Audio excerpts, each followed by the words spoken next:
Hello my dear friends and students, welcome to English Max. आज हम लोग करने चल रहे हैं एक्टिव और पैसिव वॉइस के बारे में। क्या कैसे सॉल्व करते हैं इसको। मैं आज पूरी की पूरी एक्टिव पैसिव वॉइस पढ़ाने नहीं जा रहा हूँ, सारे रूल्स में बहुत टाइम लगता है, बेसिक है। आज मैं ये बताने जा रहा हूँ कि कैसे सॉल्व करोगे एक्टिव और पैसिव वॉइस के क्वेश्चन। पैसिव से एक्टिव बनाना हो तो, एक्टिव से पैसिव बनाना हो तो सॉल्व कैसे करोगे, उसकी स्ट्रेटेजी क्या होनी चाहिए। तो ये मान के चल रहा हूँ कि आप लोगों को एक्टिव पैसिव बनाना आता है। आप लोगों ने क्लास 6 से, कहीं कहीं पे तो क्लास 6 से शुरू हो जाता है, यूपी बोर्ड के होंगे तो class 9th 10th 11th 12th आपने पढ़ा ही होगा हर हाल में, तो उतना बेसिक आपके दिमाग में होगा। और अब इसकी स्ट्रेटेजी को दो हिस्सों में बांट रहे हैं। एक तो बेसिक रूल्स पर बेस्ड है, कुछ चीजें ऐसी हैं जो हम बेसिक रूल्स पर बेस्ड होकर के करेंगे।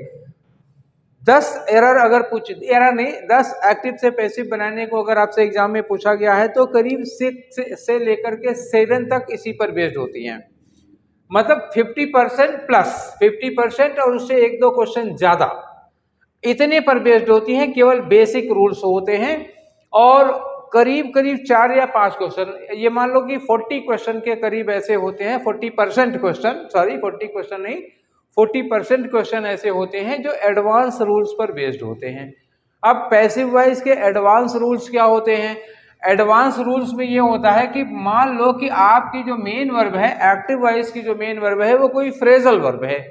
अब वो फ्रेजल वर्ब है तो वर्ब के बाद प्रीपोजिशन होगा, और पैसिव वॉइस में उस प्रीपोजिशन का क्या करेंगे, क्योंकि आपको एक प्रीपोजिशन बाय भी लगाना है, दो दो प्रीपोजिशन लग जाते हैं, आप कंफ्यूज हो जाएंगे क्या लगाना है। या डबल ऑब्जेक्ट है, किसी किसी वर्ब के डबल ऑब्जेक्ट होते हैं, जैसे गिव का डबल ऑब्जेक्ट होगा, सेंड का, टीच का, इन सब का डबल ऑब्जेक्ट होगा। डबल ऑब्जेक्ट होगा तो पैसिव किससे बनाए, किस ऑब्जेक्ट से बनाए। अच्छा, बना भी लिए तो क्या किसी भी ऑब्जेक्ट से बना लेंगे तो क्या कोई चेंजेस आएगा, क्या कोई गड़बड़ी आएगी। तो एक गड़बड़ी आती है इसमें, उस वजह से अक्सर के ऑप्शन गलत हो जाते हैं। इसके बाद आते हैं हम लोग इन्फिनिटिव पे। ठीक है, अगर इन्फिनिटिव का पैसिव बनाने को दे दिया तो आप क्या करेंगे। ठीक, सपोज करो ये इन्फिनिटिव है, टू के साथ वर्ब की फर्स्ट फॉर्म लगी है, तो इसके साथ होता है कि इसके बाद ऑब्जेक्ट है कि नहीं है। एक मेन वर्ब होगी, एक इन्फिनिटिव होगी, इसके बाद ऑब्जेक्ट है तो कैसे बनाएंगे, नहीं है तो कैसे बनाएंगे, ये दिक्कत आती है। फिर आ गया जिरंड वर्ब की आईएनजी फॉर्म है, इसके बाद ऑब्जेक्ट दिया है, नहीं दिया है, अगर दिया है तो कैसे बनेगा पैसिव। और इन्फिनिटिव के साथ दैट क्लॉज, इन्फिनिटिव क्लॉज या दैट क्लॉज, कभी कभी कोई सेंटेंस, जैसे आप डायरेक्ट से इनडायरेक्ट बनाते हो तो दैट लगा के एक क्लॉज बनाते हो। जो दैट लगा के आप क्लॉज बनाते हो अक्सर वो नाउन क्लॉज होता है या वो ऑब्जेक्ट होता है। तो उस ऑब्जेक्ट को, मतलब पूरा का पूरा दैट क्लॉज आपका ऑब्जेक्ट हो गया, उससे आप पैसिव बनेंगे तो बहुत लंबा प्रोसीजर हो जाएगा। उसके बदले में इट लगाते हैं। तो कई बार जब हम एक्टिव से पैसिव बनाते हैं तो हमें पैसिव में इट सब्जेक्ट से शुरू करना पड़ता है, जबकि एक्टिव वॉइस में कहीं इट दिया नहीं होता, फिर भी पैसिव में इट लग जाता है। ऐसी चीजें हैं। ओमिशन ऑफ एजेंट, जैसे हम लोग by him, by you, by us लगाते हैं, तो कभी कभी ऐसा होता है कि by him, by you, by us ये सब लगाना ही नहीं होता, हट जाता है। वो कब होता है, क्यों होता है। रिप्लेसमेंट ऑफ बाय है, जैसे हम लोग हमेशा पैसिव जब बनाते हैं तो एजेंट के पहले बाय लगाते हैं, जैसे बाय मी लगाया। कभी कभी ऐसा होता है तो जो बाय मी लगाना है वो बाय नहीं लगता, बाय की जगह पे कभी कभी एट लगता है, विद लगता है, ऑन लगता है, ठीक है, टू लगता है, तो कभी कभी ये सब लग जाता है। तो कब बाय की जगह पर कुछ और लगेगा, बाय हटेगा, इस तरह की बहुत सारी चीजें हैं। ठीक है, तो वो सब हम लोगों को पढ़नी है इसमें, ये एडवांस रूल में पढ़े जाएंगे। और ये आज के नहीं दिन नहीं हो पाएगा। आज जो आप वीडियो देख रहे हैं इसमें हम इसको नहीं करेंगे। ये एडवांस रूल हमारा क्या होगा, सेकेंड डे होगा, फर्स्ट डे नहीं होगा। पूरे को एक साथ पढ़ा भी नहीं सकते हैं, 2-2.5 घंटे की वीडियो हो जाएगी। आज पहले आप ये बेसिक रूल्स पढ़ लीजिए, क्योंकि बेसिक नहीं समझेंगे तो एडवांस वाला समझ में नहीं आएगा, इसलिए एडवांस वाले को एक दिन बात करेंगे, दोनों को एक में नहीं करेंगे, ये भी बात है। पहले आप बेसिक पढ़ लीजिएगा, बेसिक रूल्स के साथ आपको एक दिन बाद आपको प्रैक्टिस सेट मिलेगा। ठीक है, इसका प्रैक्टिस सेट अलग करूंगा। ठीक, अब की बार इस तरह का प्लान है, एडवांस वाला पढ़ाने के बाद फिर इसका आपको प्रैक्टिस सेट अलग मिलेगा।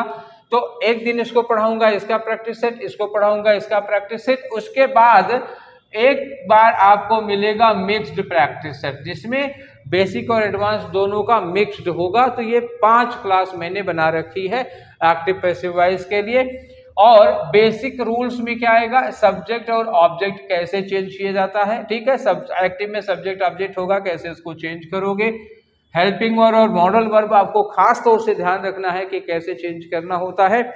सारी कहानी यहीं बिगड़ जाती है इसी वाले में, ठीक है, हेल्पिंग वर्ब और मॉडल वर्ब में। और यूज ऑफ बाय कैसे कब हमें लगाना है, फॉर्म ऑफ वर्ब, वर्ब की कौन सी फॉर्म यूज की जाएगी, तो ये ऑलवेज वर्ब की थर्ड फॉर्म होती है। इंटरोगेटिव सेंटेंस होगा तो कैसे चेंज किया जाएगा, प्लेन होगा या अगर हु वाला हुआ तो कुछ स्पेशल बात आ जाती है, हुम हुई तब भी स्पेशल बात आ जाएगी। और इंपरेटिव सेंटेंस है तो उसको कैसे चेंज करते हैं। तो आज बात करते हैं हम लोग इनकी, ठीक है, ये वाले बेसिक वाले की बात करेंगे कि बेसिक वाले में कैसे चेंज किया जाता है। और एक तरफ से मुझे पढ़ाना नहीं है, ये मैंने बात शुरुआत में आप लोगों को बता दी थी। आज ये बताना है कि जब हम एक्टिव से पैसिव या पैसिव से एक्टिव बनाने लगते हैं तो क्या कैसे चीजों को हम अवॉइड करें। 4 ऑप्शन है तो उसमें से 3 ऑप्शन को कैसे छोड़ें कि ये नहीं हो सकता, ये नहीं हो सकता, ये नहीं हो सकता, एकदम सटीक ऑप्शन पर हम चले जाएं, ठीक है। जो 2-3 ऑप्शन हमारे होते हैं उनमें से 1-2 को हमें हटाना कैसे है, छांटना कैसे है, मेन चीज वही है। तो चलो शुरू करते हैं हम लोग अभी अपना बेसिक वाला। आज का जो काम है हम लोगों का, तो बेसिक में क्या क्या मैंने आप लोगों को बताया वो अपने ध्यान में रखिए। शुरू करते हैं एक तरफ से फिर। अच्छा, एक सबसे बड़ी जरूरत इसमें और होती है कि आप उसके सब्जेक्ट और ऑब्जेक्ट को कैसे पहचान पाते हैं। बेसिक रूल्स, ठीक है, एक्टिव से पैसिव बनाने के बेसिक रूल्स, ठीक, आपको इन्हीं पर ध्यान रखना है। जब आप एग्जाम में कर रहे हो तो बेसिक रूल्स का ध्यान रखिए। आपके 3 ऑप्शन एलिमिनेट हो जाएंगे, 4 में से 3 अपने आप ही कट जाएंगे, एक ही बचेगा। और इन बेसिक रूल्स में सबसे ज्यादा जरूरत क्या होती है, जैसे हमने मान लीजिए कि कहीं एक सेंटेंस लिखा है ऐसे कि आई, ठीक है, आई हेल्प्ड हर इन नीड। अब ये लिखा आई हेल्प्ड हर इन नीड। अब जब हम ये इसमें ये सब्जेक्ट हो गया हमारा, ये हमारा ऑब्जेक्ट हो गया और ये हमारी वर्ब हो गई, और ये कंडीशन दे दी कि मैंने उसकी हेल्प कब की थी, इन नीड, जरूरत में की थी, वो कंडीशन हो गई। तो जब हम एक्टिव से पैसिव बनाएंगे तो हमारा सारोकार सारा क्या होगा, इतने से होगा। हमें केवल सब्जेक्ट देखना है, वर्ब देखना है, ऑब्जेक्ट देखना है।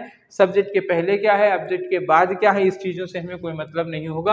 एक्टिव और पैसिव बनाते समय केवल सब्जेक्ट, वर्ब और ऑब्जेक्ट, सिर्फ इतने से सरोकार रखना है, सब्जेक्ट, वर्ब और ऑब्जेक्ट। इसके पहले क्या लगा है, डोंट केयर, इसके बाद क्या लगा है, उसको भी अवॉइड करो। वर्ब की हमेशा क्या बन जाती है, थर्ड फॉर्म बन जाती है। हर यहाँ आ जाएगा, सब्जेक्ट बन जाएगा। तो जब ये सब्जेक्ट बनेगा तो हर नहीं रहेगा, तब क्या हो जाएगा, सी हो जाएगा। आई इधर चला जाएगा, ये आई का बन जाएगा, मी बन जाएगा। और अब इसको क्या कहेंगे, एजेंट कहेंगे, ऑब्जेक्ट नहीं कहेंगे। याद रखना कि इस एजेंट के पहले हमें बाय लगाना है। और एडवांस में बताएंगे कि कभी कभी यहाँ बाय नहीं लगता, बाय की जगह पर हम इन लगा लेते हैं, एट लगा लेते हैं, टू लगा लेते हैं, विद लगा लेते हैं, वो अगली वाले में बताएंगे। आज जितना भी होगा केवल बाय वाला होगा। अच्छा, इन इतने के बीच में एक बड़ा चेंज और आता है। बड़ा चेंज क्या होता है, यहाँ पर हेल्पिंग वर्ब का बहुत बड़ा चेंज आता है। यही हेल्पिंग वर्ब का चेंज जो है, अगर आपके दिमाग में अच्छे से बैठ गया तो अब सारे के सारे पैसिव वॉइस आराम से कर लेंगे। 1-2 में सब्जेक्ट ऑब्जेक्ट का मसला फंसता है, इससे ज्यादा नहीं, लेकिन सब में किसका फंसता है, इन दोनों का फंसता है, ठीक, इतनी चीज हुई। तो सबसे पहले हम करें क्या, 2 चीजें आप समझ ही गए कि ऑब्जेक्ट यहाँ आके क्या बना दिया जाएगा, सब्जेक्ट, जो सब्जेक्ट है उसको क्या बना दिया जाएगा, यहाँ बाय के साथ एजेंट। हमारा जो सब्जेक्ट है वो क्या बन गया, बाय के साथ एजेंट बन गया। वर्ब की ऑलवेज थर्ड फॉर्म हो जाती है। ये 3 चीजें आपको कुछ नहीं करनी है। फिर से देख लीजिए, सब्जेक्ट, वर्ब, ऑब्जेक्ट है, इसको इधर और इसको इधर कर लेंगे, ये बात तय है, ठीक है, 100%। इसकी क्या कर देते हैं, थर्ड फॉर्म बना देते हैं, इसके पहले बाय लगा लेते हैं और यहाँ पे सब्जेक्ट बन जाता है। ये बात बहुत बेसिक है, कॉमन है। जो यहाँ पे हमको हेल्पिंग वर्ब चेंज करनी है, सारी मशक्कत इसी में है। If you learn how to change the helping verb, I think you can do 90% of passive voice questions. अगर ये जान जाए कि हेल्पिंग वर्ब कैसे चेंज करते हैं, कैसे बदलेगी, तो 90% हो जाएगा आपका। अब ये देखना है हमें कि हेल्पिंग वर्ब कैसे चेंज करते हैं। तो हेल्पिंग वर्ब चेंज करने में बच्चा सबसे बड़ी बात क्या होती है, सबसे बेसिक बात क्या होती है, जब भी आप पैसिव वॉइस चेंज करोगे, जब भी पैसिव वॉइस में बनाओगे तो किसी ना किसी रूप में बी का यूज हो जाएगा, ऑलवेज। ठीक, ऑलवेज आपकी वर्ब की थर्ड फॉर्म के पहले, जब आप वर्ब की थर्ड फॉर्म बना रहे होगे तो बी अपने किसी ना किसी फॉर्म में ऐड हो जाता है। बी अपने किसी ना किसी फॉर्म में ऐड होगा तो क्या हो सकता है, बी हो सकता है, या इज एम आर हो सकता है, या वाज वर आ सकता है, या बीन आ सकता है, या बीइंग आ सकता है। ठीक है, इतने फॉर्म में बी आ जाएगा और बिना इसके आए आप पैसिव नहीं बना पाओगे। किसी भी सेंटेंस की पैसिव बिना इसके आए नहीं बन सकती। आपके किसी ना किसी रूप में ये जरूर आ जाएगा, या ये या ये या ये आएगा जरूर, तभी आप पैसिव बना पाओगे। तो ये देखना है कि कब इनमें से कोई ना कोई आ ही जाता है, कैसे आ जाता है, क्यों आ जाता है। ठीक है, अब इसको हम एक तो टेंस के अकॉर्डिंग देख लेते हैं और एक मॉडल्स के अकॉर्डिंग देख लेते हैं। ठीक, चूंकि ये ऑक्सिलरी वर्ब्स हैं तो ऑक्सिलरी वर्ब्स या हेल्पिंग वर्ब्स किसके साथ लगनी है, ये दो तरह की ऑक्सिलरी वर्ब होगी, प्राइमरी ऑक्सिलरी होती है, मॉडल ऑक्सिलरी होती है। प्राइमरी में कैसे चेंज होगा, मॉडल में कैसे चेंज होगा, इतनी सी बात है बस। अब आपको देखना है ये कि 5-6 लाइन में लिख रहा हूं, बस इतने में आप काम समझ लीजिएगा इसका।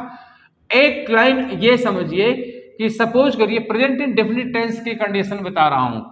प्रेजेंट इंडेफिनिट कंडीशन है, ये है आपका सिंगुलर सब्जेक्ट, सिंगुलर इतना लिख रहा हूं समझ जाइएगा, ये सिंग नहीं है, सिंगुलर है, ये सब्जेक्ट हुआ।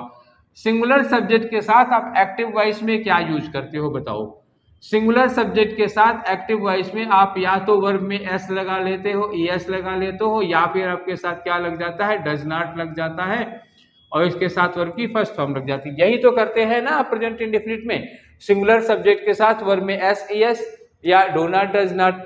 दूसरी बात क्या हुई, अगर प्लूरल सब्जेक्ट आपने यूज किया है, प्लूरल सब्जेक्ट है, तो आपके साथ क्या लगना होगा, या तो वर्ब की फर्स्ट फॉर्म लगी होगी, या फिर डू नॉट के साथ वर्ब की फर्स्ट फॉर्म लगी होगी। ये इतनी सी बात हो गई। ये स्ट्रक्चर किसका हो गया, प्रेजेंट इंडेफिनिट का हो गया। ठीक, और दूसरा स्ट्रक्चर क्या ले लेते हैं आप, पास्ट इंडेफिनिट का। एनी सब्जेक्ट, कोई भी सब्जेक्ट है आपके साथ, सिंगुलर या प्लूरल, इसके साथ क्या करते हो आप, वर्ब की सेकेंड फॉर्म लगा देते हो, या फिर डिड नॉट के साथ क्या लगा देते हो, वर्ब की फर्स्ट फॉर्म। एक ये स्ट्रक्चर हो गया। दो चीजें देखो, ये प्रेजेंट इंडेफिनिट हो गया, ये पास्ट इंडेफिनिट हुआ। तो प्रेजेंट इंडेफिनिट अगर एक्टिव वॉइस में है तो पैसिव वॉइस में क्या बनाना है, पैसिव वॉइस में हेल्पिंग वर्ब हो जाएगी इज, एम, आर, और इसके साथ वर्ब की थर्ड फॉर्म हो जाएगी। ठीक है, और अगर पास्ट इंडेफिनिट है तो क्या हो जाना है, वाज या वर्ब। ठीक, उसके साथ वर्ब की थर्ड फॉर्म हो जानी। दो स्ट्रक्चर आप अपने दिमाग में बैठाइए, ये अभी ये दो बैठाइए। प्रेजेंट इंडेफिनिट में क्या होगा, वो सिंगुलर सब्जेक्ट के साथ वर्ब में एस, एस या डज नॉट के साथ वर्ब की फर्स्ट फॉर्म, प्लूरल सब्जेक्ट के साथ वर्ब की फर्स्ट फॉर्म या डू नॉट के साथ वर्ब की फर्स्ट फॉर्म।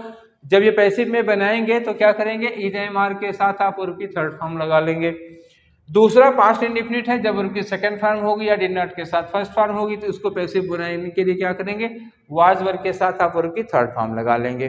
ठीक है, दो स्ट्रक्चर आप अपने ध्यान में रखिए और इतना नोट कर लीजिए, इतना नोट कर लीजिए। मुझे 3 स्ट्रक्चर और चाहिए, मैं इसके नीचे बढ़ूंगा लिखने के लिए, लेकिन मैं इस पर आपको एक सेंटेंस जरूर दे देता हूं।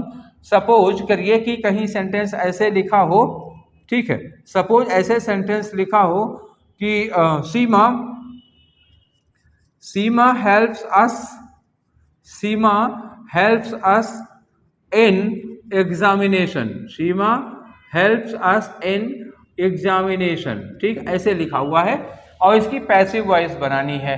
तो ये तो कंडीशन हो गई, अस हमारा ऑब्जेक्ट है, हेल्प्स वर्ब है, सीमा है। अस यहां से यहां आ जाएगा, क्या बनेगा, अस का बन गया वी। अब हेल्प है, वर्ब में एस लगी हुई है, वर्ब में एस लगी हुई है, कहाँ वर्ब में एस है, ये वर्ब में एस लिया हुआ है, यानी इज, एम, आर लगाना है। तो वी के लिए क्या लगाना पड़ेगा, वी के लिए हम लगा लेंगे आर, और मेन वर्ब की मैंने कहा था थर्ड फॉर्म होगी, तो वी आर के बाद हम क्या कर दिए, हेल्प्ड बाय, हेल्प्ड बाय के बाद सीमा, यहां से यहां लेके जाएंगे तो क्या लग जाएगा, बाय सीमा। और उसके बाद लिखा इन एग्जामिनेशंस, ये ऐसे ही कॉपी कर दिया गया, एकदम सिंपल सा। वर्ब में एस लगा है तो क्या हो गया, आर के साथ हेल्प्ड हो गया। यही सेंटेंस मैं इसमें ले आ रहा हूं। अगर हेल्प्स की जगह पर क्या लिखा होता, हेल्प्ड लिखा होता, ठीक, हेल्प्स की जगह हेल्प लिखा होता तो ये आर लिखा है इसकी जगह क्या हो जाता, इसकी जगह वर्ब हो जाता। बस इतना सा अंतर आता, ठीक है ना, इतना फर्क पड़ा। और इसी में अगर हम निगेटिव बनाते हैं, सपोज करिए कि निगेटिव बनाते तो ये कहाँ क्या लिखा होता, यहां लिखा होता सीमा, ऐसे सीमा, अगर यहां लिखा होता डिड नॉट, निगेटिव बनाते तो यही होता ना, सीमा डिड नॉट हेल्प अस, अब ये हेल्प हो जाता क्योंकि डिड नॉट लगा है, वर्ब की फर्स्ट फॉर्म हो जाएगी। अब क्या करोगे, ये जो वी वर्ब लिखा है कुछ नहीं, यहीं पे हो जाएगा, ये वी पहले आ जाएगा और डिड लगा है, डिड लगने का मतलब क्या हुआ, ये देखो डिड नॉट है, डिड नॉट के साथ वाज वर्ब लगाना है तो डिड का वी में क्या हो जाएगा, वी के साथ वर्ब हो जाएगा। अच्छा, इसमें नॉट है तो हमारा नॉट रहेगा, नॉट नहीं हटाना, नॉट है तो लगा दो, वी वर नॉट, उसके बाद हेल्प की थर्ड फॉर्म हो गई, बाकी सब कुछ ऐसा ही रहेगा, कोई चेंज नहीं करना है, वही पहले जैसा। अगर ये डिड नॉट की जगह डज नॉट लिखा होता, सपोज करो जहां डिड नॉट है यहाँ डज नॉट लिखा होता, तो जो वहां जहां वर लिखा हुआ है यहाँ क्या हो जाता, आर हो जाता, इतना फर्क आ जाता। जहां अस लिखा है वहां सपोज करो मी लिखा होता तो क्या करते, मी लिखा होता तो वी की जगह आई हो जाता और ये जो आर है वहां पे क्या हो जाएगा, एम। फिर मैं यहाँ रीड करके दिखा दूं, अगर ये रीड हो जाता तो यहाँ पे एम की जगह वाज हो जाता। मतलब सारा खेल किसका है, सारा खेल है इसका, इसका, और जो हेल्पिंग वर्ब बदल रहे हैं, ये हेल्पिंग वर्ब जो बदल रहे हैं उसका खेल है। अगर आप ये हेल्पिंग वर्ब का खेल समझ गए तो महाभारत आपके हाथ में होगा, ठीक है। चलिए, तो मैं आप लोगों को अब ये समझा, दो चीज मैंने आपको समझा दी है। अब तीसरे चौथे पांचवें पैटर्न पर आ रहा हूं, ये उम्मीद है आप लोगों ने लिख लिया होगा। इसके बाद में तीसरा चौथा पांचवा पैटर्न आपको मैंने कहा था 6 पैटर्न से ज्यादा मैं बताऊंगा नहीं, 6 पैटर्न में आपको सीख लेना है। अगला पैटर्न ये है कि जब आपके साथ कोई भी, मतलब ये 1 2 3 वहां हो चुका था, ये चौथा है।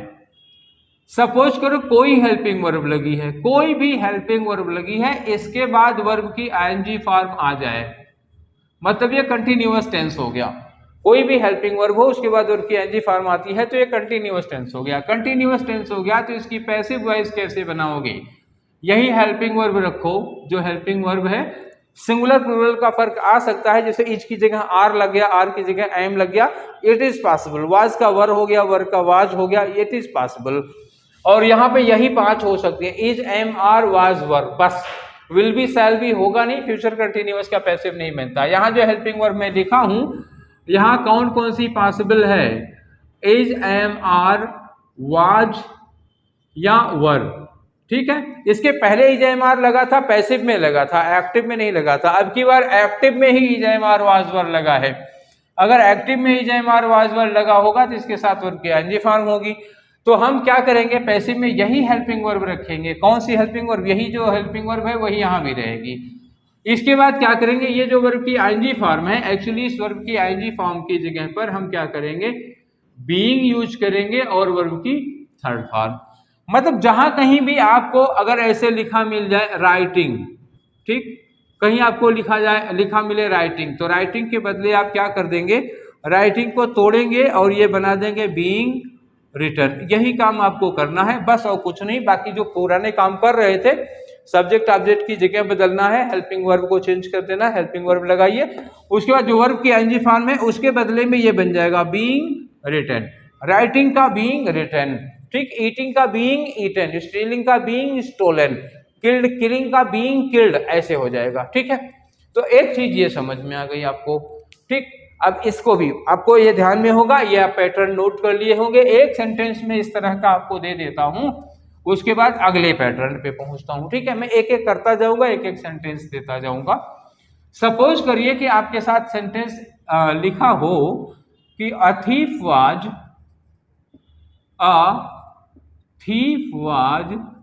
stealing, a thief was stealing my car, a thief was stealing my car. तो ऑब्जेक्ट क्या हुआ, ऑब्जेक्ट आपका ये है, सब्जेक्ट ये है, जगह बदल दो, माई थीफ, ये माई कार यहाँ आ गई, माई कार। वाज है तो थीफ सिंगुलर है का वाज लगा था, कार भी सिंगुलर है इसके लिए भी वाज ही लगेगा। बस ये जो स्टीलिंग है, स्टीलिंग की जगह पर मैंने क्या बोला था, आप बीइंग लगाइए और बीइंग के साथ स्टील की थर्ड फॉर्म कर दीजिए, बीइंग स्टोलन। थीफ की जगह क्या ले आइए, यहाँ आ जाएगा बाय अ थीफ, बस हो गया काम, बाय अ थीफ बन गया। My car was being stolen by a thief. बस इसके लिए आपको क्या करना है ये ध्यान रखिए। सपोज करो अगर यहाँ इज लगा होता तो इस वाज की जगह इज लगा देते और कोई अंतर न पड़ता, बाकी सब चीजें वही है। ठीक है, समझ गए। अब सपोज करो कि ठीक है ये तो हो गया, इसके बाद मैं दूसरा करने जा रहा हूं। मतलब हुआ कि अब अगर हैज है मतलब वर्ब की थर्ड फॉर्म पहले से लगी हो तो उसके बदले में आप क्या करोगे, वर्ब की थर्ड फॉर्म जैसे ले लो ये वाला पांचों वाला पैटर्न है हमारा, वर्ब की थर्ड फॉर्म कोई भी हेल्पिंग वर्ब लगी हो, किसी भी हेल्पिंग वर्ब के बाद अगर आप वर्ब की थर्ड फॉर्म लगाए हो तो ये हेल्पिंग वर्ब कौन सी होगी, या तो हैज होगी, या तो हैव होगी, या तो हैड होगी, यही कोई होगी जिसके बाद वर्ब की थर्ड फॉर्म लगेगी। अच्छा जब ये लगा होगा तो आप क्या करोगे, यही हेल्पिंग वर्ब रखिए। कौन सी हेल्पिंग वर्ब, जो यहाँ पे लगी है यही हेल्पिंग वर्ब यहाँ रखिए। इस वर्ब की थर्ड फॉर्म के बदले में क्या हो जाएगा, थर्ड फॉर्म के बदले में आपको अलग से बीन जोड़ना पड़ेगा और वर्ब की थर्ड फॉर्म लगा दो। सपोज यही जैसे कहीं लिखा हो स्टोलन, स्टोलन वर्ब की थर्ड फॉर्म है, ये वर्ब की थर्ड फॉर्म है। स्टोलन के बदले में जब आप पैसिव बनाओगे तो क्या बनेगा, स्टोलन के बदले में आपको एक बीन अपनी ओर से लगाना पड़ेगा और ये थर्ड फॉर्म तो ऑलरेडी है ही, तो स्टोलन का हो जाएगा बीन स्टोलन, बीन स्टोलन हो जाएगा। अब इसको एक प्रैक्टिकली देख लेते हैं, हम लोग एक सेंटेंस बनाते हैं और प्रैक्टिकली इसको देख लेते हैं। ठीक है चलिए, तो एक सेंटेंस बनाया हमने। सपोज कहा कि आई हैव कंप्लीटेड, ये लिखा आई have completed my project, I have completed my project in time. In time का मतलब क्या हुआ, जो गिवन टाइम था उसके अंदर ही। I have completed my project in time, ये सब्जेक्ट हो गया, ये हमारी वर्ब हो गई, ये हमारा ऑब्जेक्ट हो गया, ये क्या हो गया, टाइम दिया हुआ है तो हमें पैसिव में चेंज नहीं करना है। ऑब्जेक्ट वहां से यहाँ आएगा, क्या बनेगा, माय प्रोजेक्ट इधर आ गया, ये आया आपका माय प्रोजेक्ट। अब आई के साथ क्या लगा था, आई के लिए हैव लगा था, तो माय प्रोजेक्ट के लिए सिंगुलर लग जाएगा हैज, तो चेंज नहीं किया मैंने, हैव हैज सिंगुलर प्लूरल है, इतना बदल जाएगा। अब ये जो वर्ब की थर्ड फॉर्म लगी है, वर्ब की थर्ड फॉर्म के पहले मैंने कहा था क्या कि वर्ब की थर्ड फॉर्म के लिए आपको बीन लगा के थर्ड फॉर्म लगाना होगा, तो ये हैज के बाद क्या हो गया बीन, और बीन के बाद अब ये कंप्लीटेड लगाओ, हैज बीन कंप्लीटेड, अब ये आ गया हैज बीन कंप्लीटेड। अब बाय लगाया, अब बाय आई यहां से यहां जाएगा तो क्या बन गया, बाय मी हो जाएगा, और ये लगा आपको इन टाइम, ये हो गया चेंज। ठीक है, क्लियर हो गया। तो एक फ्रेम ये हो गया। तो हम आपको अलग अलग टेंस नहीं, बस ये समझ लीजिए हेल्पिंग वर्ब के बाद थर्ड फॉर्म हो तो आपको है उसके हेल्पिंग वर्ब के बाद बीन लगा के थर्ड फॉर्म बनाना है। हेल्पिंग वर्ब वही लिमिटेड है, हैज हैव हैड ही होगी। अच्छा हेल्पिंग वर्ब के बाद आईएनजी फॉर्म हो तो वही हेल्पिंग वर्ब रखिए जो यहाँ पे लगी हुई है ऑलरेडी, सिंगुलर प्लूरल चेंज हो सकता है। जब आईएनजी फॉर्म होगी तो बीन के साथ थर्ड फॉर्म लगा लेना बस, और कोई काम नहीं करना है। अब इसके बाद अगला सेंटेंस दे रहे हैं आपको, जो टू के साथ वर्ब की फर्स्ट फॉर्म आ जाती है तो क्या करें, what to do if your helping verb, if your main verb is to with verb. तो मान लो कोई भी हेल्पिंग वर्ब दी हो, यहाँ पे कोई भी हेल्पिंग वर्ब दी हो, इसके साथ टू लगा हो और वर्ब की फर्स्ट फॉर्म लगी हो, टू के साथ वर्ब की फर्स्ट फॉर्म, तो क्या करोगे आप, हेल्पिंग वर्ब तो यही रखो जो लगी थी ऑलरेडी, यही हेल्पिंग वर्ब यहाँ रखो, चाहे हैज हैव हैड हो चाहे जो हो। तो इसके बाद आप हेल्पिंग वर्ब के बाद क्या करोगे, आप यूज करोगे बी, और बी के साथ क्या कर दोगे, वर्ब की थर्ड फॉर्म। जैसे मान लो आप एग्जांपल ले लो, हेल्पिंग वर्ब को छोड़कर मैं केवल इतने को बना रहा हूं, कहीं लिखा हो टू ईट, ठीक है, क्या लिखा, टू ईट, तो टू ईट की जब पैसिव बनाओगे तो क्या बनेगा, टू बी ईटन हो जाएगा, बस इतना ध्यान रखना। टू ईट के बदले में क्या बनेगा, टू ईट का पैसिव, ये एक्टिव वॉइस हो गया, और इसका पैसिव क्या बनेगा, to be eaten, to eat का टू बी ईटन हो जाएगा, ये ध्यान रखना। और जो चेंज होते थे पहले की तरह होते रहेंगे, उनमें कोई फर्क नहीं आएगा।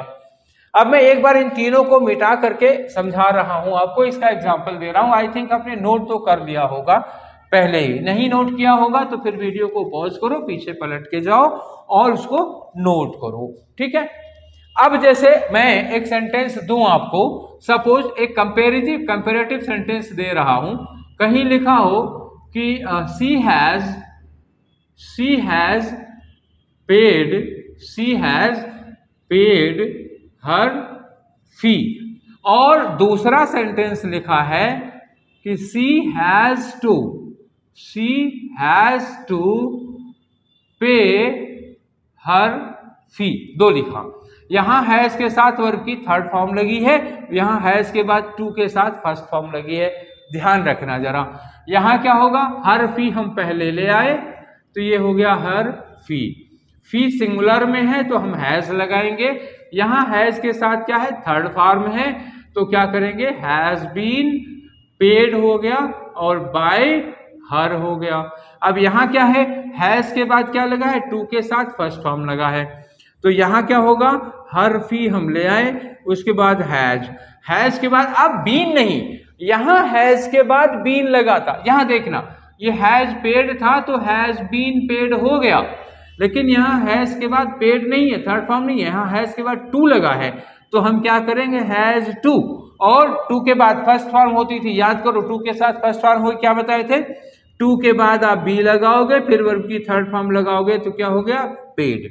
तो ये हैज टू बी पेड, फर्क देखो, हैज पेड का हैज बीन पेड और हैज टू पे का क्या बनेगा, हैज टू बी पेड। यहां ध्यान रखना, हमेशा हैज के बाद आप बीन ठोकने वाली आदत छोड़ दो, ठीक है।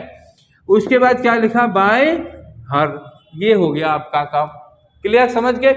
अच्छा, ये जो टू है, अब इसे हैज टू की जगह पे अगर यूज्ड टू लिखा होगा तो भी वही बात होगी, और टू लिखा होगा तो भी वही बात होगी, कैसे भी, गोइंग टू लिखा हो, अबाउट टू लिखा हो, जैसे कहीं लिखा हो। एक सेंटेंस में देता हूं आप लोगों को, 2 मिनट का क्लास बढ़ जाएगा लेकिन आसानी रहेगी। सपोज करो इस तरह का कोई क्वेश्चन एग्जाम में आ जाता है, तो अब क्या करोगे, कहीं गड़बड़ ना कर बैठो, इसलिए मान लो कहीं लिखा हो कि I am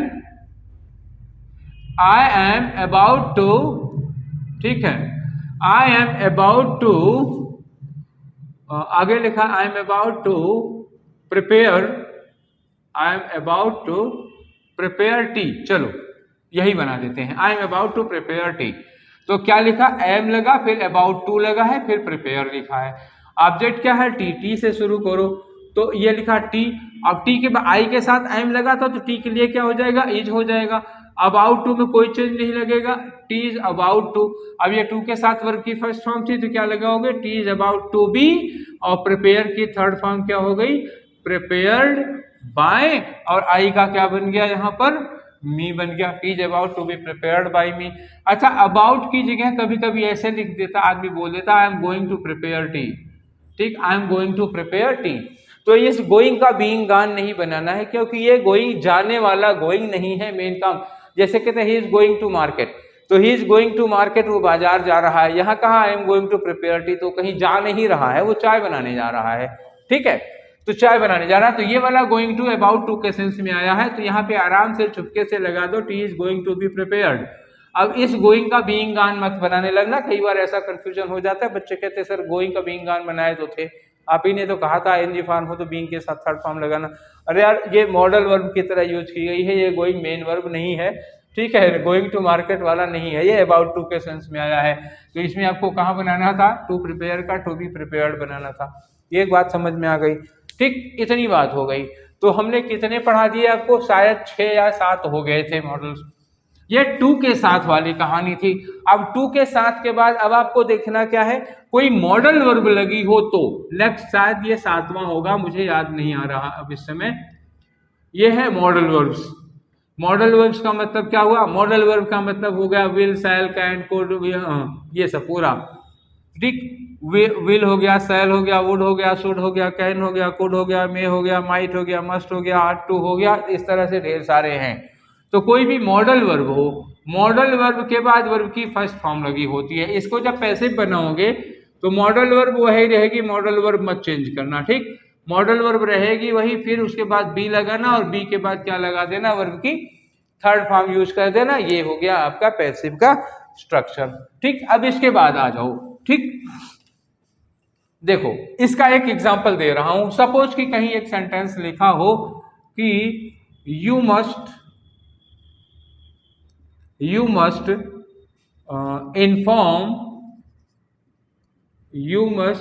inform your parents. ये शुड में नहीं बना जाऊं, जरूरी है। You must inform your parents about this, या छोड़ो पहले यहीं पे भी इतना बनाओ, you must inform your parents. तो ये मस्ट के साथ क्या लगी है, इन्फॉर्म, वर्ब की फर्स्ट फॉर्म लगी है। योर पेरेंट्स सब्जेक्ट की जगह आ जाएंगे योर पेरेंट्स।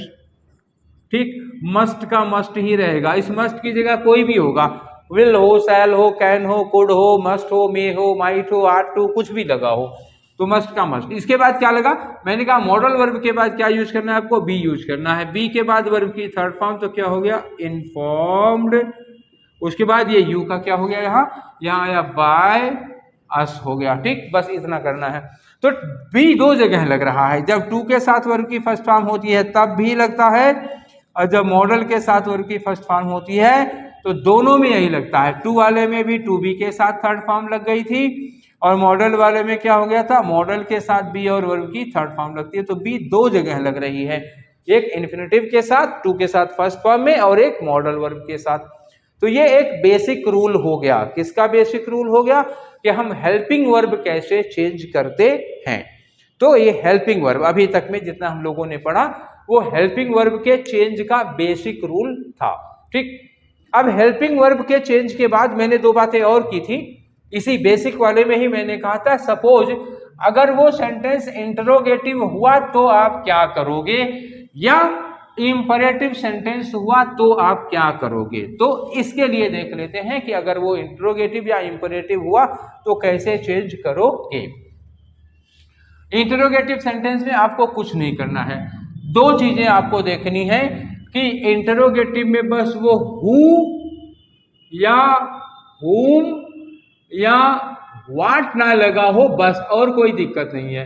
हु हुम व्हाट अगर नहीं हुआ तो कोई दिक्कत नहीं, इसके अलावा कोई भी लगा हो, कुछ भी लगा हो तो कोई दिक्कत नहीं आएगी। सारे पिछले के रूल, पिछले वाले रूल लग जाएंगे।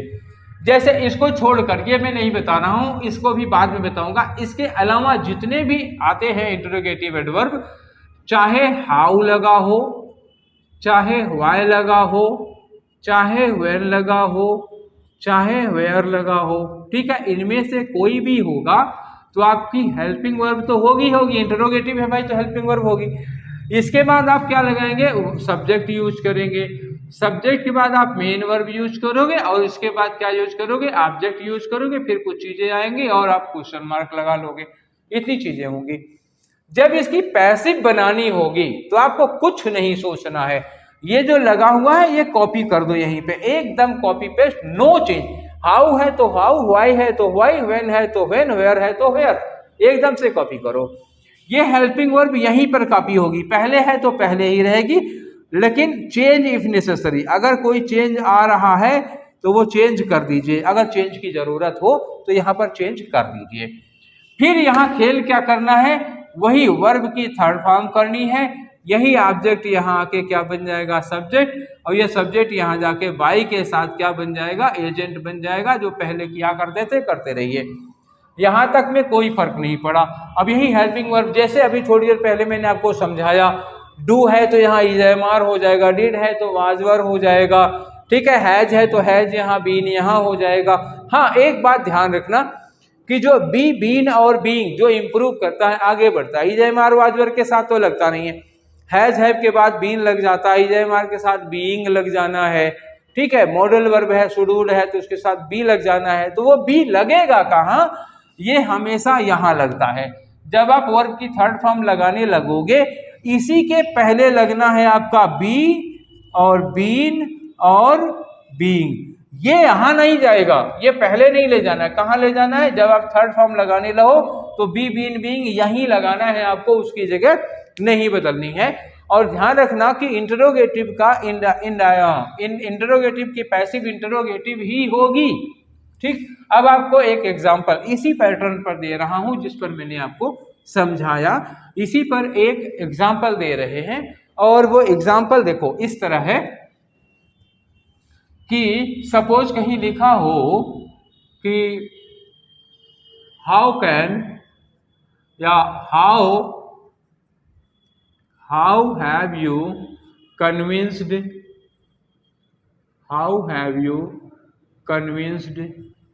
हिम। ठीक, how have you convinced him, आगे लिखा ये क्वेश्चन मार्क लगा दिया मैंने। ठीक, इतना है, how have you convinced him, how लगा हैव लगा।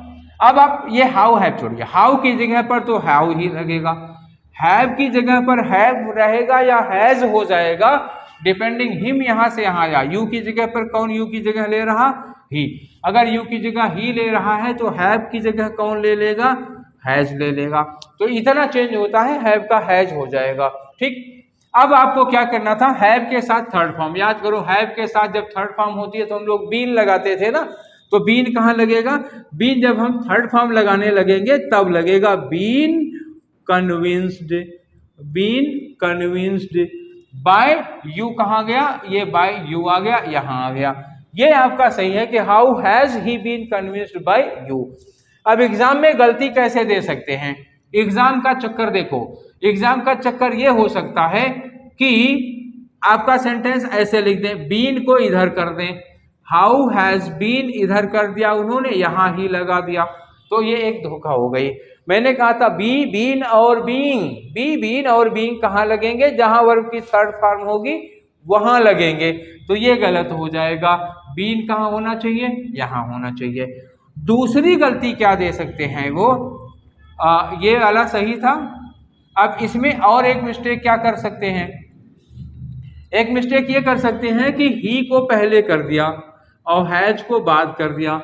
How he has been convinced by you, तो हाउ ही हैज बीन, देखो ये इंटरोगेटिव है और हेल्पिंग वर्ब सब्जेक्ट के पहले आई है।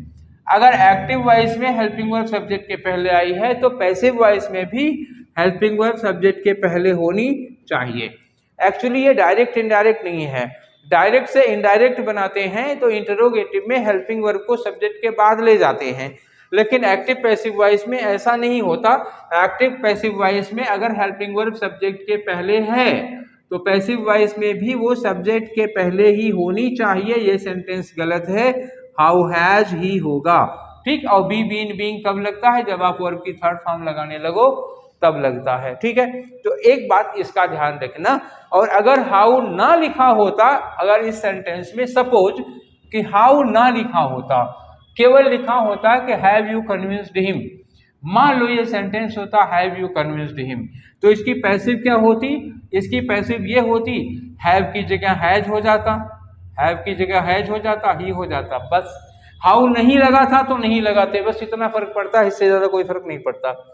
अब बच्ची बात किसकी, हु हुम और व्हाट की, हु हुम और व्हाट की बात बची है। तो एक बात ध्यान रख लो, जब हम हु से पैसिव बनाते हैं तो हमेशा याद रखो, जब हु से आप पैसिव बनाओगे, ठीक, हु के बाद क्या आ जाएगी, वर्ब आ जाएगी, जाहिर सी बात है, सीधे सीधे आ जाएगी। हु के बाद वर्ब लगा, जैसे मान लो आपको एग्जाम्पल में एक के देख के बता रहा हूं, हु रोट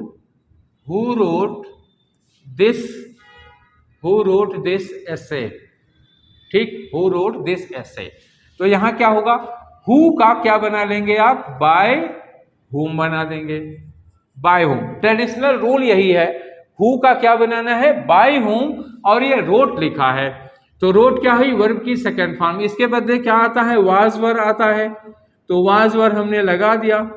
ठीक, बाय हुम के तुरंत बाद लगाइए हेल्पिंग वर्ब। अब ये दिस एसे आएगा यहां पर, ठीक, हमेशा इंटरोगेटिव है ना तो हेल्पिंग वर्ब पहले ही लगानी है, दिस एसे के बाद नहीं, दिस एसे के पहले ही लगानी पड़ेगी। अब ये लिखा दिस एसे, ठीक, अब लिखा हमने रिटन, ठीक, ये आ गया रिटन। अब क्या करोगे, वाज सही है कि वर्ब सही है, दिस एसे चूंकि सिंगुलर है इसलिए वाज सही है, वर्ब सही नहीं होगा। अगर यहां लिखा होता दीज एसेज, ठीक, ये होता दीज एसेज, तब वाज ना लगा होता, तब क्या लगा होता, वर्ब लगा होता। ठीक, बस इतना खाली फर्क पड़ता है और कुछ नहीं हु वाले में। अच्छा, अब एक बात और, इतना तो ये हो गया, ये सिंपल सी बात हो गई, by whom were these essays written, ये एक क्लासिकल आंसर हो गया इसका। कभी कभी ऐसा भी होता है, आजकल मॉडर्न टाइम में कभी कभी देखा है ऑप्शन में ऐसा ऑप्शन नहीं मिलता। जब ऐसा ऑप्शन नहीं मिलता तो क्या करोगे? तब ये हो सकता है, कभी कभी ऐसा भी होता है कि हुम यहाँ लिखा हो, हुम वर दीज एसेज रिटन, और बाय कहाँ लगा होता है, बाय यहाँ लगा होता है, ठीक, तब भी सही होगा। अगर यहाँ बाय पीछे कर दिया तो भी आपका आंसर ठीक होगा, लेकिन तब क्या होगा, तब ये हुम नहीं होगा, तब क्या होगा, हु होगा। Whoever these essays written by, by जब यहां चला गया तो ये हु हो सकता है, तब हु रहेगा, तब इसको हुम करने की जरूरत नहीं है। जब यहां आप बाय लगाओगे तब हुम होगा, अगर बाय वहां लगाओगे, वर्ब के बाद लगाओगे, तब ये हु रहेगा, तब ठीक हो जाएगा, हु से ठीक हो जाएगा। तो याद रखना, ये दो तरीके हो गए, क्लियर है। और कभी कभी आंसर ऐसा भी आया है, एक आध दो जगह देखने को मिला है कि यहां ले जाके बाय होम लगा दिया, हालांकि ये एकदम ये थर्ड टाइप वाला है और इसकी वैल्यू अभी वो नहीं है। पहले जो दोनों बताए, बाय हुम वाला और हु वाला, हु यहां लगा के बाय वहां लगा के, वो दोनों बेस्ट हैं। और अगर ये आ गया कि वर दीज, ठीक है, were these says were written by whom, by whom अगर पीछे कर दिया, ये वही है, हु को ले गए यहाँ क्या बना दिया, बाय होम बना दिया। हालांकि ये वाला अभी बहुत ज्यादा एक्सेप्टेड नहीं है, कहीं कहीं कभी कभी एक दो बार ऐसा देखा है मैंने, जब कोई ऑप्शन सही नहीं था तो यही वाला ऑप्शन सही करना पड़ा और आयोग ने भी माना था, ठीक है। तो ये तीसरा ऑप्शन आपके पास हो सकता है, इसलिए ध्यान रखो इसका, बाय द वे के लिए, ठीक। अब ये हो गया, अब आ जाओ हम क्या करते हैं, हुम पर देख लेते हैं, हुम का और व्हाट का मैटर क्लियर कर लेते हैं, फिर आपका इंटरोगेटिव का सारा मामला खत्म हो जाएगा। हुम का क्या होगा, सपोज करो कि सेंटेंस शुरू हो गया हुम से, ठीक, हुम के बाद लिखा है कि whom did he punish, whom did he punish for coming late, या ठीक है, whom did he punish for coming late, ऐसे लिखा हुआ है, ये क्वेश्चन मार्क लगा होगा। तो यहाँ पनिशमेंट किसको दी गई है, ठीक, सपोज कर उन्होंने देर से आने के लिए मुझे पनिशमेंट दी, किसको पनिशमेंट दी है ये यहाँ पे लिखा हुआ नहीं है, यही जिसको पनिशमेंट दी गई है यही पूछने के लिए तो हुम लगा हुआ है यहाँ पर, यानी कि ऑब्जेक्ट क्या है, गायब। जब हुम से सेंटेंस शुरू होगा तो ये ऑब्जेक्ट यहाँ से क्या हो जाएगा, गायब होगा, वही यहाँ पे यूज किया गया है, ठीक है। तो अब क्या करोगे, इस वाले सेंटेंस में यहाँ पे क्या है, सब्जेक्ट दिया हुआ है और यहाँ पे जो ऑब्जेक्ट है वो दिया नहीं है, ऑब्जेक्ट मिसिंग है, तो जो ये वाला काम करते थे वो तो हो नहीं पाएगा, ऑब्जेक्ट यहाँ लाने के लिए है नहीं, सब्जेक्ट यहाँ से यहाँ चला जाएगा, पक्का है। जो काम होना है वो होगा, ही का बाय हिम यहाँ हो जाएगा, यहाँ पे जीरो है तो जीरो लेके आओ, जीरो है जीरो लेके आओ। अब इसी पैटर्न पर सेंटेंस बनाओ, ठीक है। मैं हुम को अगर हुम लिख दे रहा हूं, सपोज गलत ही लिख रहा हूं लेकिन लिख दिया हुम, और डिड का क्या बनेगा, डिड का बनेगा वाज या फिर वर बनेगा, हु वाज हो गया। अब ये हो गया, उसके बाद यहाँ पे तो कोई है नहीं, ये ऑब्जेक्ट यहाँ था, जीरो ऑब्जेक्ट है, चलो मैंने भी जीरो लगा दिया यहाँ पे, जीरो ऑब्जेक्ट जीरो। अब उसके बाद क्या होगा, ये तो इधर चला गया, अब पनिश का क्या हो गया, पनिश्ड हो गया, ये हो गया पनिश्ड, पनिश्ड के बाद ही यहाँ से यहाँ आया, क्या हुआ, बाय हिम, और ये फॉर कमिंग लेट जो बाद में चीजें हैं इसको आप ऐड कर लीजिए ऐसे ही। अब ये मैं धीरे से यहाँ से दे रहा हूँ हटा, ठीक है, वो आपको समझाने के लिए बना रखा था, ये मैंने मिटा दिया।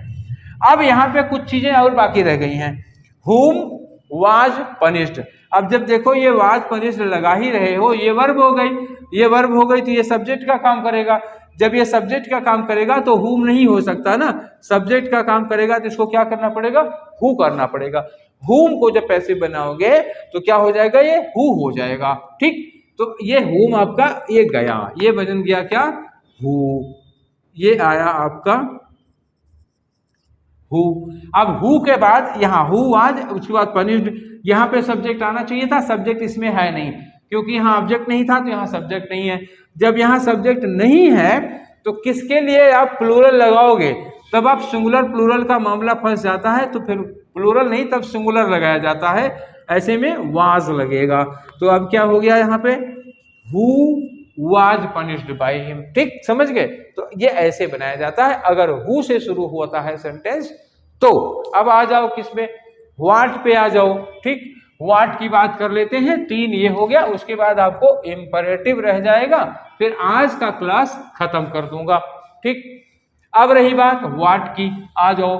व्हाट 2 कामों से यूज किया जा सकता है, ऑब्जेक्ट की तरह और सब्जेक्ट की तरह। ठीक, ये जो व्हाट है वो 2 तरह से हो सकता है, ऑब्जेक्ट और सब्जेक्ट दोनों हो सकता है। तो पहले मैं व्हाट को ऑब्जेक्ट से देख रहा हूं, तो कहीं लिखा हो कि व्हाट डिड,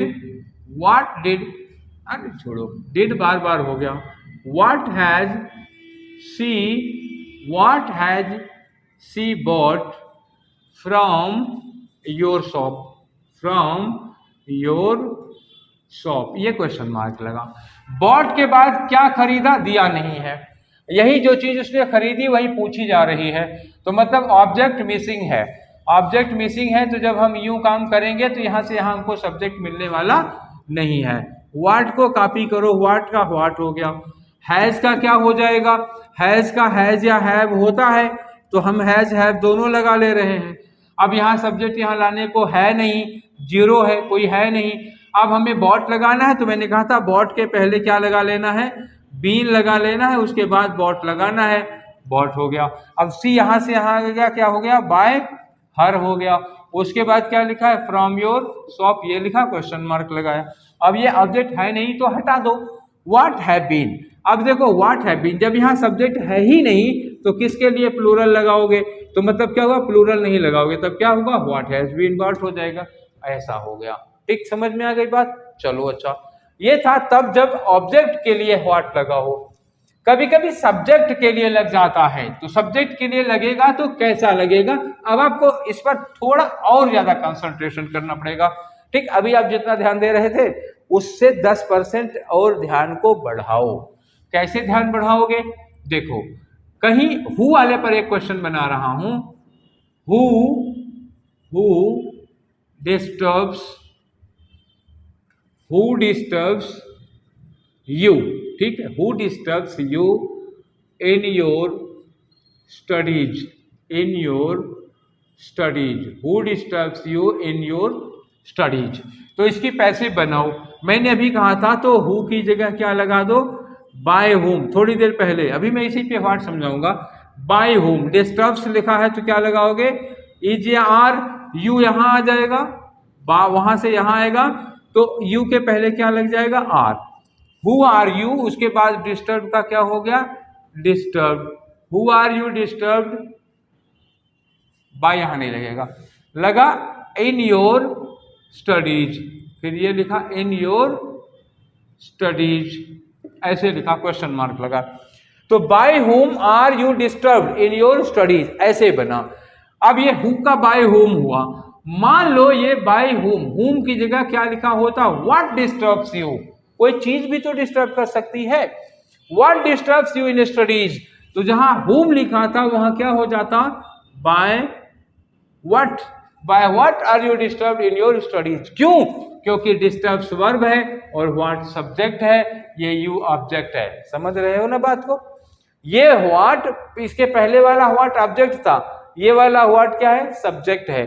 जब ये व्हाट सब्जेक्ट होगा तो हु की तरह लगेगा, फिर ये क्या हो गया, बाय व्हाट, या यहां बाय ना लगा के यहां लगा सकते हो, दोनों तरीके ठीक है। यहां बाय ना लगाओ, यहां जैसे हु में लगाया था, यहां ना लगा के यहां लगा लो, या यहां ना लगा के यहां लगा लो, जहां आपकी मर्जी हो वहां लगाओ। हाल आपको अपनी मर्जी चलेगी नहीं, एग्जाम में जैसा आपको ऑप्शन मिलेगा वैसे करना पड़ेगा। तो याद रखना कि व्हाट जो है वो 2 तरह से काम करता है, ठीक है। अब व्हाट डिस्टर्ब्स यू यहां लिखा है, और दूसरा अगर मैं कहूं कि what do you eat in breakfast, ठीक, मैंने एक सेंटेंस ये लिखा, what do you eat in breakfast, तो यहाँ क्या है, ईट वर्ब है, यू सब्जेक्ट है, तो व्हाट क्या होगा, ऑब्जेक्ट होगा। यहाँ क्या होगा, डिस्टर्ब वर्ब है, यू ऑब्जेक्ट है, तो ये व्हाट क्या होगा, सब्जेक्ट होगा। दोनों व्हाट में फर्क आप समझ लीजिएगा कायदे से, ठीक है। एक बात ये हो गई। अब इसके बाद जो हमारे पास बचा रह गया है वो है इम्परेटिव का। और इम्परेटिव में हमें क्या करना है कि हमारे पास तीन चीजें होती हैं।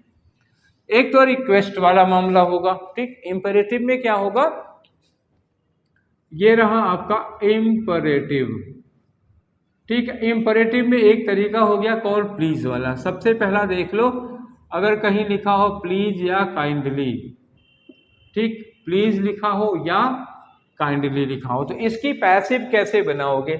प्लीज काइंडली की जगह पे उठा के क्या रख दो, यू आर रिक्वेस्टेड, सीधे सीधे। प्लीज या काइंडली लिखा है तो यू आर रिक्वेस्टेड लिखा। और इसके बाद जो कुछ भी लिखा हो प्लीज या काइंडली, आगे लिखा है don't disturb me, don't disturb me, तो यू आर रिक्वेस्टेड। डोंट है तो क्या लगा दो, नॉट टू डिस्टर्ब मी, ठीक, ये बन गया। तो प्लीज का पैसिव वॉइस में प्लीज काइंडली आप फिर से नहीं लगाओगे, you are requested not to disturb me. अगर डोंट ना लगा होता प्लीज हेल्प मी ऐसे होता, प्लीज हेल्प मी, तब ये नॉट हटा के हम डिस्टर्ब मी की जगह क्या कर देते, you are requested to help me कर देते, बस। तो प्लीज और काइंडली की जगह बदल के आ गया क्या, यू आर रिक्वेस्टेड। अगर डोंट है तो नॉट टू, और डोंट नहीं है तो केवल टू लगा के वही सेंटेंस उठा के कॉपी पेस्ट कर दो, प्लीज और काइंडली को वहां से हटा दो, ठीक है। ये तरीका हो गया। अब आया ऑर्डर और एडवाइस की बात। तो ऑर्डर और एडवाइस में हम दो चीजें देखते हैं, ठीक है, दो चीजें देखते हैं। कैसे, इसको दो तरीके से बना सकते हो। कैसे बना सकते हो, देखो पहले सेंटेंस ऐसे देख लो। मान लो कि यहाँ पे लिखा होगा एक वर्ब होगी, डोंट हो सकता है पहले लगा हो, डोंट लगा होगा या ना भी लगा हो।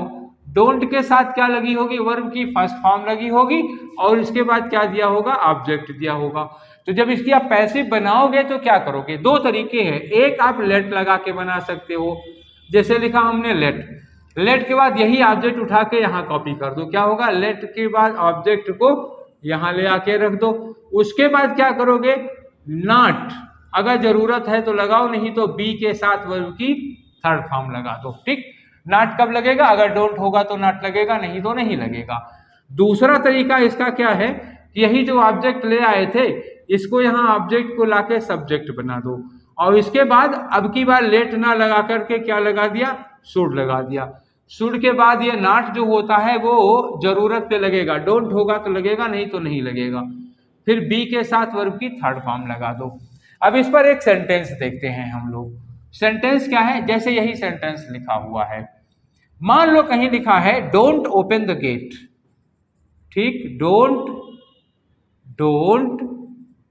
ओपन द गेट ऐसे लिखा, डोंट ओपन द गेट, एक सेंटेंस लिखा हुआ है। इसकी जब हम पैसिव बनाएंगे तो कैसे बनाएंगे, देखो इसकी पैसिव बनाएंगे तो ये डोंट लगा है, अच्छा ये आपकी क्या हो गई, वर्ब, और ये क्या हो गया, आपका ऑब्जेक्ट हो गया। लेट से हम अगर बना रहे हैं पहले वाले पैटर्न पे लेट से, तो लेट के बाद हमें ऑब्जेक्ट लगाना है, तो लेट के बाद क्या लगा दिया हमने, लेट द गेट यूज कर दिया, ठीक, लेट द गेट। इसके बाद क्या किया, नॉट लगा है, डोंट लिया है, डोंट लगा होगा तो हम नॉट क्या करेंगे, ना लगाएंगे। लेट द गेट नॉट, उसके बाद बी लगा के हम वर्ब की थर्ड फॉर्म कर देंगे, let the gate not be opened. इसी को शुड लगा के बनाना होगा तो क्या करोगे, द गेट यहां ले लिया हमने, द गेट, अब शुड ले लो, the gate should not be opened, the gate should not be opened. अच्छा यही सेंटेंस मान लो कि डोंट ना लगा होता, इसमें ऐसे लिखा होता open the gate, open the gate होता तो हमें क्या करना था, यहां से ये नॉट दोनों के दोनों हम हटा देंगे, ये ऐसे बन जाएगा। कुछ डोंट लगा हो तो यहाँ नॉट लगाओ, नहीं तो ना लगाओ। और इंपरेटिव में दो तरह से बन सकता है, एक लेट से बन सकता है, एक शुड से बन सकता है। लेट लगाओगे तो ऑब्जेक्ट जो है वो लेट के बाद रहेगा, ठीक, उसके बाद बी के साथ थर्ड फॉर्म।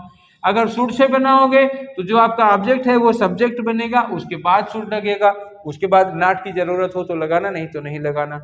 ये पैटर्न था, ठीक है।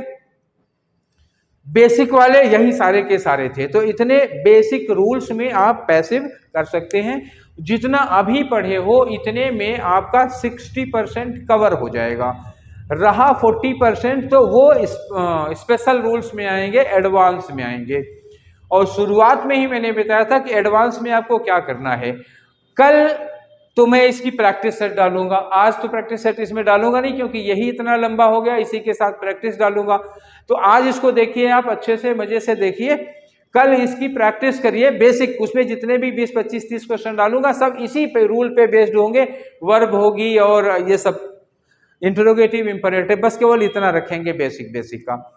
उसके बाद परसों में फिर आप लोगों को एडवांस वाला पढ़ाऊंगा, जो मैं पहले बताया था शुरू में, जिसमें इन्फिनिटिव होगा, जेरंड होगा, ठीक है, इन्फिनिटिव है, जेरंड है, इन सबको कैसे बदलते हैं, दैट क्लॉज लगा हो तो कैसे चेंज करोगे, कब आप नहीं लगाओगे बाई के साथ एजेंट, ओमिट कर दिया जाता है, कब बाई को रिप्लेस कर दिया जाता है, डबल ऑब्जेक्ट हुआ तो हमें क्या बताना पड़ेगा। मतलब इस तरह की तमाम सारी चीजें हैं जिसको हमें नेक्स्ट वाले वीडियो में करना है, तो वो आज नहीं करेंगे।